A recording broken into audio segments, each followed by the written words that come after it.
Anda berada. Anda kembali bersama kami pada acara Telaga, Tegur Sapa Gembala Keluarga. Saya Gunawan Santoso dari Lembaga Bina Keluarga Kristen telah siap menemani Anda dalam sebuah perbincangan dengan Bapak Pendeta Dr. Paul Gunadi. Beliau adalah seorang pakar dalam bidang konseling dan dosen di Seminari Alkitab Asia Tenggara, Malang. Kali ini kami akan berbincang-bincang tentang mendidik anak yang lamban. Kami percaya acara ini pasti sangat bermanfaat bagi kita sekalian dan dari studio kami mengucapkan selamat mengikuti.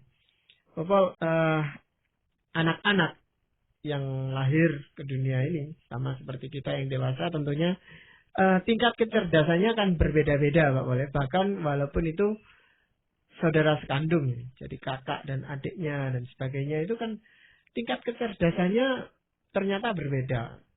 Nah, masalahnya apakah kita bisa mengenalinya sejak dini dan sebenarnya apa sih yang dikatakan atau bagaimana sih anak yang dikatakan lamban itu, Bapak? Yang dikatakan lamban adalah anak-anak yang mengalami kesukaran untuk mengerti konsep-konsep yang dijelaskan kepadanya. Sehingga dia memerlukan waktu yang lebih lama ya untuk bisa memahaminya. Dan biasanya itu terlihat sewaktu dia memasuki SD. Nah, semakin tinggi kelasnya, semakin bisa terlihat bahwa itulah duduk masalahnya. Biasanya pada usia yang lebih dini, usia TK atau SD kelas 1, kelas 2, hal ini belum terlihat. Nah, menanjak mulai masuk ke kelas 3 dan seterusnya, di sini baru mulai bisa terlihat dengan jelas, inilah duduk masalah si anak. Pada dasarnya anak yang lamban ini, memang kita bisa kategorikan secara lebih spesifik ya, yaitu yang ber-IQ di bawah rata-rata. Nah, yang di bawah rata-rata sebetulnya juga memang ada banyak bagiannya atau kategorinya. Tapi anak-anak yang misalnya ber-IQ sekitar 100 dan ke bawah sampai 90, biasanya akan mengalami masalah-masalah dalam sekolah. Atau anak-anak yang memang nggak begitu bisa berpikir secara abstrak. Dan dia memerlukan contoh-contoh yang sangat konkret sekali. Nah, biasanya anak-anak ini akan mengalami kesulitan dalam sekolah. Karena kebanyakan sekolah itu menggunakan metode belajar yang bersifat abstrak. Jadi memberikan penjelasan-penjelasan secara verbal, dan si anak diharapkan bisa mengkonsepkannya secara abstrak dalam benaknya. Nah, anak-anak yang kemampuan berpikir abstraknya agak lemah, biasanya akan mengalami kesulitan. Ya. Dalam hal ini yang nanti kita akan bicarakan, Pak Paul, tentang anak lamban, ini masih kategori anak yang belum membutuhkan pendidikan di sekolah luar biasa, maksudnya. Betul, belum. Masih belum ke sana, Pak Paul. Belum. Nah, itu kalau begitu faktor penyebabnya apa, Pak Paul? Anak bisa punya kecerdasan yang lamban seperti itu. Sebetulnya tidak bisa kita ketahui kenapa seorang anak ini mempunyai kemampuan yang terbatas dibandingkan misalkan dengan kakak atau adiknya. Jadi benar-benar kelahiran anak adalah suatu misteri. Kadang-kadang kita ini mengaitkannya dengan hal-hal tertentu yang terjadi pada masa kehamilan ibunya. Tapi sesungguhnya tidak bisa kita ketahui apa penyebabnya. Nah, yang cukup sering terjadi adalah sebetulnya anak-anak itu mewariskan kecerdasan intelektual dari orang tuanya. Jadi ada kecenderungan orang tua yang cerdas biasanya mewariskan kecerdasannya itu kepada anak-anaknya. Tapi ini bukannya suatu prinsip umum. Sebab ada kalanya orang tua yang biasa-biasa saja mempunyai anak-anak yang sangat-sangat cerdas. Jadi tidak bisa kita pastikan. Iya. Nah, kalau kita punya anak, menghadapi anak yang memang kurang kecerdasannya, kurang cerdas seperti itu dibandingkan saudara-saudara yang lain. Nah, bagaimana sebaiknya kita sebagai orang tua itu bersikap? Yang pertama, yang paling penting adalah kita menerima fakta itu. Nah, dalam konseling saya, Pak Gunawan, saya cukup sering juga menerima kedatangan orang tua yang membawa anak mereka yang dianggap lamban. Tapi sebetulnya yang menarik adalah kebanyakan mereka itu, orang-orang tua ini, tidak mengakui bahwa anak mereka lamban. Jadi hampir dapat dipastikan semua orang tua berkata, sebetulnya anak saya pandai. Tapi titik-titik misalnya malas lah, maunya main lah dan sebagainya. Nah, jarang ada orang tua yang dengan berani berkata, rasanya kok anak saya ini lamban, nggak mengerti dengan jelas dan perlu waktu yang lama sekali. Saya menjelaskannya beberapa kali, baru dia mengerti. Nah, kakaknya saya jelaskan sekali, langsung mengerti. Nah, sebetulnya yang terjadi adalah orang tua enggan untuk mengakui inilah faktanya. Nah, keengganan ini memang saya kira juga hal yang wajar, Pak Gunawan. Wajar karena ya kita sebagai orang tua mengharapkan anak-anak kita ini cerdas dan maju dan berprestasi baik di sekolah. Waktu dia tidak memenuhi harapan kita kecewa. Jadi kita enggan mengakui bahwa inilah faktanya. Atau kita enggan karena kita takut dia ini mencoreng wajah kita ya. Kita jadinya malu gitu.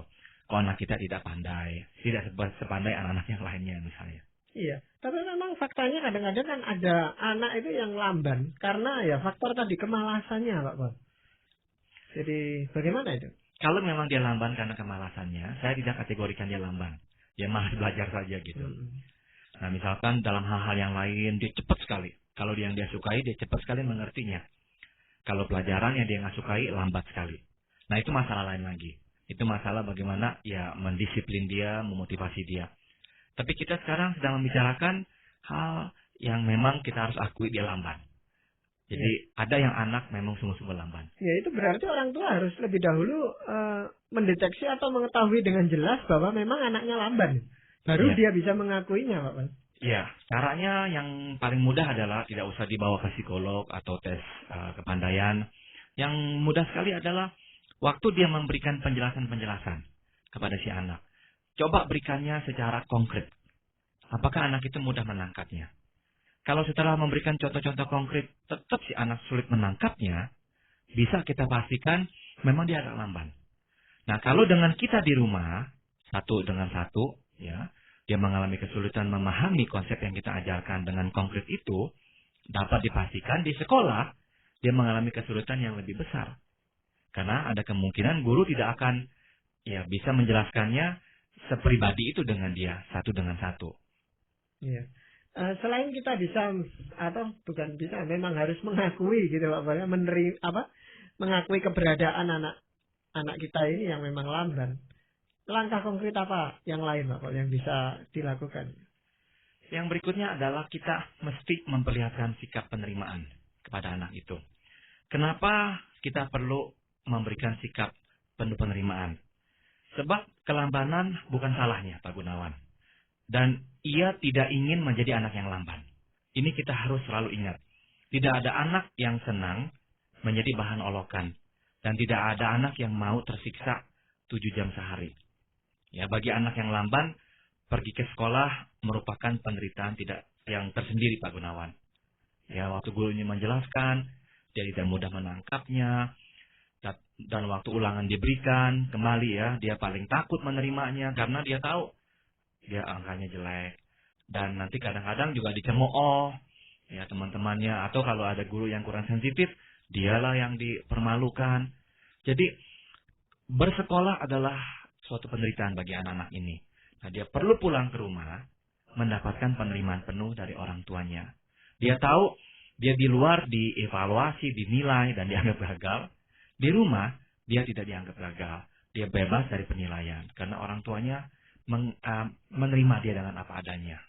Ya, tapi kalau anak yang lamban seperti itu lalu diterima apa adanya, ya memang kita harus menerima apa adanya. Tetapi yang saya khawatirkan itu akan tidak berdampak pada anak itu, lalu dia merasa, ya memang saya ini orang yang lamban, ya sudah ya gini, lalu dia tidak termotivasi untuk maju.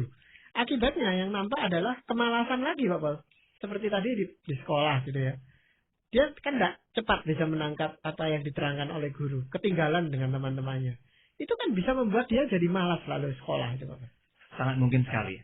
Sebab bukankah kita pun harus akui, kalau kita diminta melakukan pekerjaan yang tidak kita sukai, kita malas melakukannya. Jadi saya kira itu adalah reaksi manusiawi, reaksi alamiah dari semua orang, anak kecil ataupun orang dewasa. Jadi apa yang kita bisa kita lakukan adalah, kita menekankan pentingnya melakukan bagiannya. Dia perlu belajar dan itu tidak bisa dia lalaikan. Dia perlu belajar pada malam hari selama 2 jam dan dia harus duduk belajar selama 2 jam. Dan kita katakan kepada dia, selama engkau sudah belajar, apapun hasilnya saya akan terima. Atau misalkan yang lain. dia harus menghafal misalnya 100 ibu kota. Nah, memang dia nggak bisa hafal 100 ibu kota. Jadi apa yang kita bisa lakukan? Daripada kita memaksanya menghafalkan 100 ibu kota, kita mula-mula meminta dia menghafalkan 5 ibu kota. Hari ini belajar 5 ibu kota, besok belajar 5 ibu kota lagi, hari ketiga baru tambah lagi dengan 2 ibu kota. Jadi menjadi 11 ibu kota. Nah, tapi misalkan kita sudah penuhi dia dengan 25 ibu kota. Waktu ke 26, ke 27, dia mulai lupakan yang lain-lainnya. Nah, kita tahu itu batasnya. Dan kita berhenti di 25 ibu kota. Dan kita katakan, sudah cukup. Kami sudah melihat engkau sudah belajar, dan makin dipaksakan, makin lupa yang lainnya. Kami mau kamu mengingat terus yang ini, 25 ibu kota. Nah, kemungkinan dapat jelek ada nggak? Ya ada. Tapi tidak apa-apa. Karena kita bisa katakan kepada dia yang penting, kamu telah melakukan bagian kamu. Nah, jadi itulah salah satu cara untuk tetap menyeimbangkan antara penerimaan dan mengerjakan bagiannya atau tanggung jawabnya. Iya, tetapi katakan dia di rumah bisa diterima seperti itu, dia mengerti seperti itu, tapi waktu di sekolah Pak Bal, kenyataannya kan lain, berbeda sekali. Mungkin dia akan dipermalukan, dia sudah berusaha keras tadi sampai berhari-hari, dan itu kan akan menimbulkan perasaan putus asa dan sebagainya di dalam dirinya. Bagaimana? Betul sekali Pak Gunawan. Jadi anak-anak yang lambat ini cenderung menyimpan rasa frustrasi. Sebab kita bayangkan saja kita harus berada di tempat yang sama hari lepas hari. 6-7 jam per harinya. Dan kita dinilai orang bukan sebagai orang yang sukses. Kita harus memendam rasa malu kita. Kita tertekan hampir setiap hari. Jadi anak-anak ini yang mudah frustrasi. Dan kita harus hadapi rasa frustrasi ini. Hadapi dalam pengertian, kita menyadari bahwa dia menyimpan rasa frustrasi. Dan orang frustrasi perlu melampiaskannya. Nah, bagaimanakah dia bisa melampiaskannya dengan cara yang sehat? Biarkan setelah pulang sekolah, dia main. Dia mungkin main sepeda, dia mungkin main video games, atau dia mungkin menggambar, atau dengarkan musik. Biarkan. Jadi berikan dia jeda, berikan dia jarak antara sekolah dan nanti baru mulai belajar lagi pada malam hari. Jadi berikan dia waktu yang cukup banyak untuk dia bisa melampiaskan kecapeannya, keletihan, dan rasa frustasinya itu. Nah, setelah itu semua, dia sudah makan malam dan sebagainya, baru kita beritahu dia, yuk kita belajar. Dan kita beritahu dia, hanya 2 jam. Setelah itu sudah. Jadi dia tahu dia hanya diharuskan belajar 2 jam. Dan yang paling penting dia melakukan tugasnya itu. Nah, kadang-kadang orang tua salah menangani masalah ini. Justru disuruh les. Pulang sekolah, habis makan, jam 2-an itu langsung les. Sampai jam berapa? Jam 5, jam setengah 6. Dia pulang les, sudah capek. Dia mandi, dia makan malam. Buat PR lagi, belajar buat besok ulangan lagi. Nah, ini makin merusakkan dia. Dia tidak suka dengan pelajaran-pelajaran itu. Dari pagi sampai siang dia sudah harus menghadapinya di sekolah. Pulang ke rumah dibebani lagi dengan les. Kemudian malam harus buat PR lagi. Ini nggak menolong. Jadi nggak menolong dia dalam pengertian pertumbuhannya dia secara keseluruhan akan sangat terganggu. Gara-gara satu aspek ini. Yaitu aspek pelajarannya. Jadi kita harus tempatkan masalah akademik ini dalam perspektif yang benar.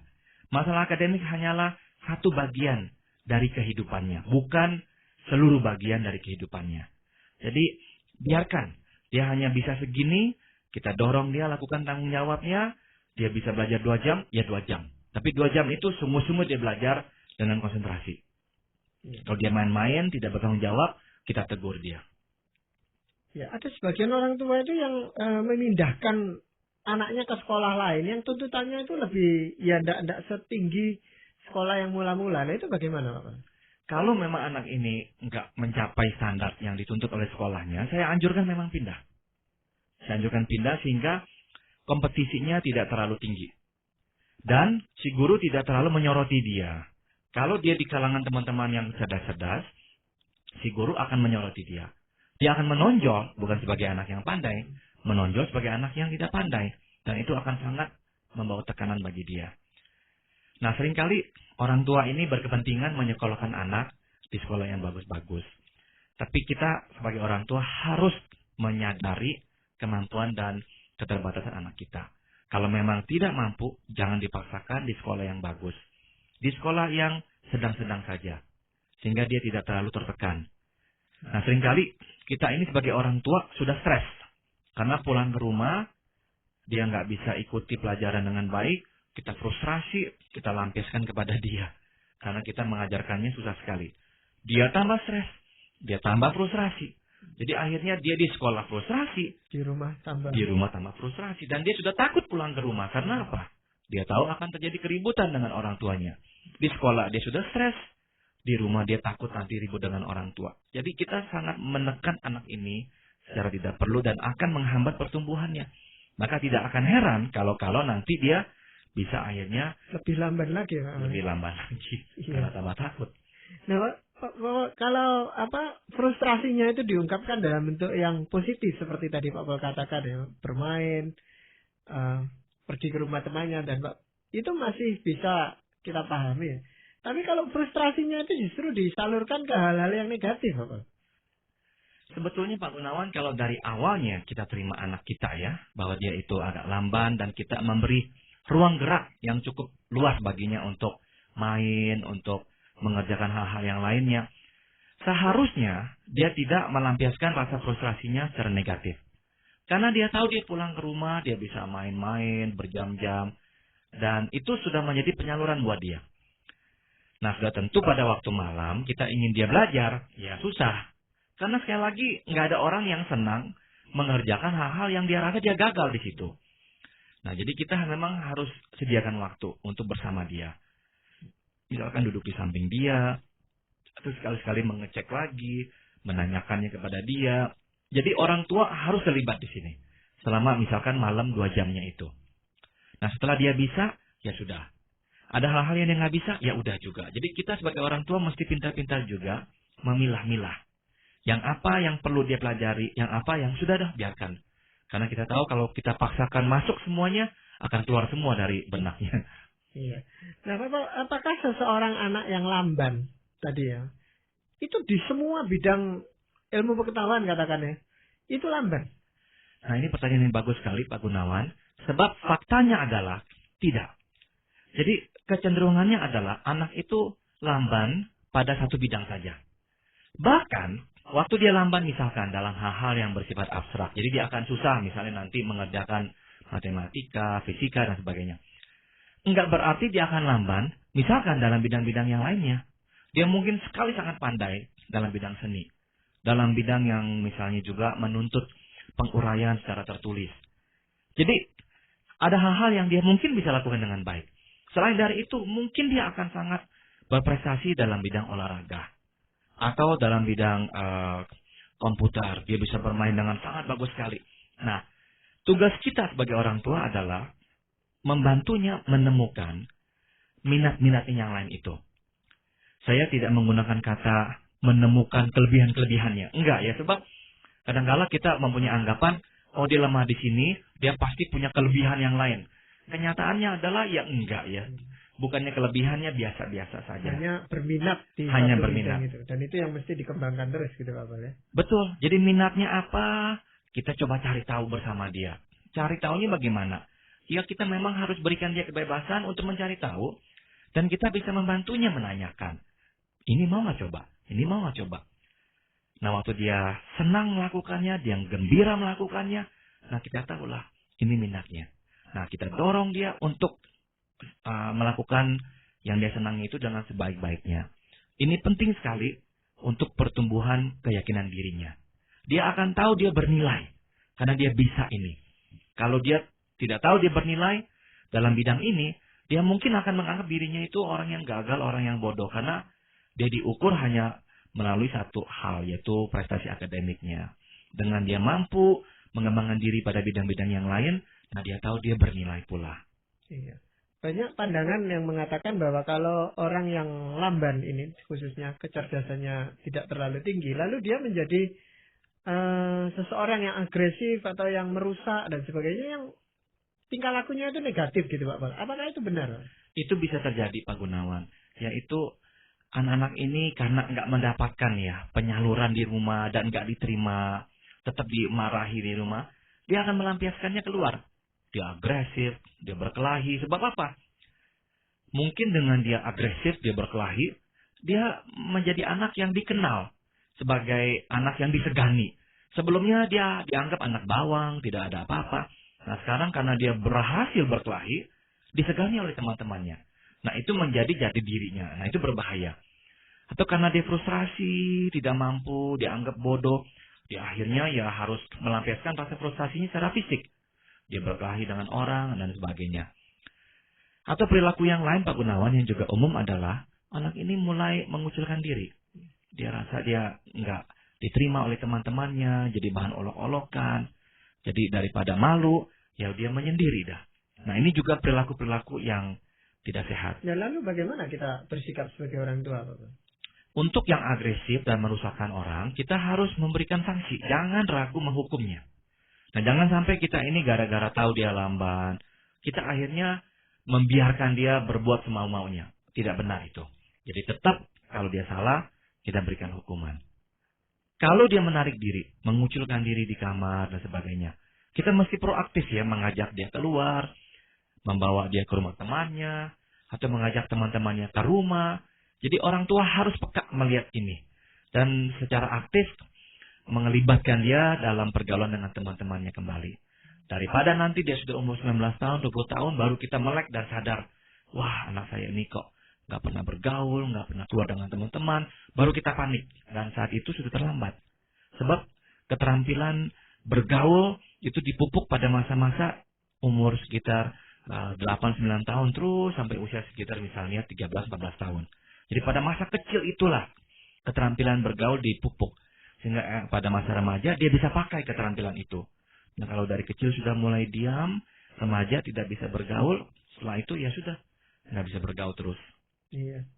Walaupun anak itu mempunyai kecerdasan yang lamban dan sebagainya, tetapi kita sebagai orang yang percaya kepada Tuhan Yesus kan mengaku bahwa anak itu pun karunia dari Tuhan. Dan tentu ada firman Tuhan yang akan diberikan kepada kita sebagai bekal. Saya akan bacakan dari Mazmur pasal 42 ayat 9. Tuhan memerintahkan kasih setianya pada siang hari. Dan pada malam hari aku menyanyikan nyanyian, suatu doa kepada Allah kehidupanku. Tuhan memerintahkan kasih setianya pada siang hari. Di sini kita bisa melihat satu kebenaran tentang Tuhan, yaitu Dia selalu memberikan kasih setianya kepada kita. Ada kalanya kita bertanya-tanya, kok anak saya lamban? Kok tidak sama seperti adiknya atau kakaknya atau seperti saya? Kita harus selalu ingat itu. Kasih setia Tuhan tidak hanya cukup untuk kita, tapi cukup untuk Dia pula. Kalau Tuhan sudah setia dengan kita, Dia akan setia memelihara anak kita pula. Jadi kita jangan sampai melupakan hal ini, Pak Gunawan. Iya.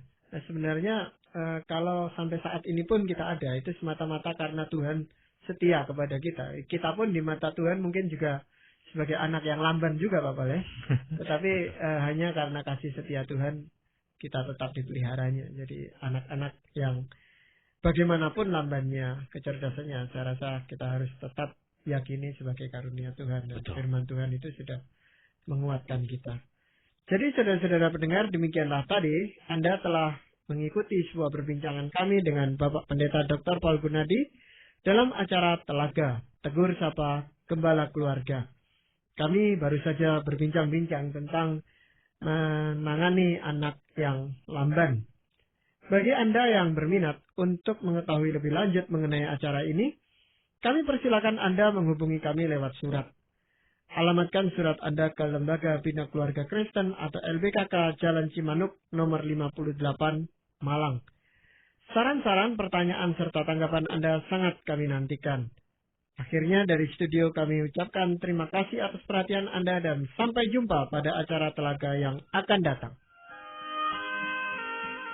Anda telah mengikuti sebuah perbincangan kami dengan Bapak Pendeta Dr. Paul Gunadi dalam acara Telaga, Tegur Sapa Gembala Keluarga. Kami baru saja berbincang-bincang tentang menangani anak yang lamban. Bagi Anda yang berminat untuk mengetahui lebih lanjut mengenai acara ini, kami persilakan Anda menghubungi kami lewat surat. Alamatkan surat Anda ke Lembaga Bina Keluarga Kristen atau LBKK Jalan Cimanuk nomor 58, Malang. Saran-saran, pertanyaan, serta tanggapan Anda sangat kami nantikan. Akhirnya dari studio kami ucapkan terima kasih atas perhatian Anda dan sampai jumpa pada acara Telaga yang akan datang. Anda telah mengikuti sebuah perbincangan kami dengan Bapak Pendeta Dr. Paul Gunadi dalam acara Telaga, Tegur Sapa Gembala Keluarga. Kami baru saja berbincang-bincang tentang menangani anak yang lamban. Bagi Anda yang berminat untuk mengetahui lebih lanjut mengenai acara ini, kami persilakan Anda menghubungi kami lewat surat. Alamatkan surat Anda ke Lembaga Bina Keluarga Kristen atau LBKK Jalan Cimanuk nomor 58, Malang. Saran-saran, pertanyaan, serta tanggapan Anda sangat kami nantikan. Akhirnya dari studio kami ucapkan terima kasih atas perhatian Anda dan sampai jumpa pada acara Telaga yang akan datang. Anda telah mengikuti sebuah perbincangan kami dengan Bapak Pendeta Dr. Paul Gunadi dalam acara Telaga, Tegur Sapa Gembala Keluarga. Kami baru saja berbincang-bincang tentang menangani anak yang lamban. Bagi Anda yang berminat untuk mengetahui lebih lanjut mengenai acara ini, kami persilakan Anda menghubungi kami lewat surat. Alamatkan surat Anda ke Lembaga Bina Keluarga Kristen atau LBKK Jalan Cimanuk nomor 58, Malang. Saran-saran, pertanyaan, serta tanggapan Anda sangat kami nantikan. Akhirnya dari studio kami ucapkan terima kasih atas perhatian Anda dan sampai jumpa pada acara Telaga yang akan datang.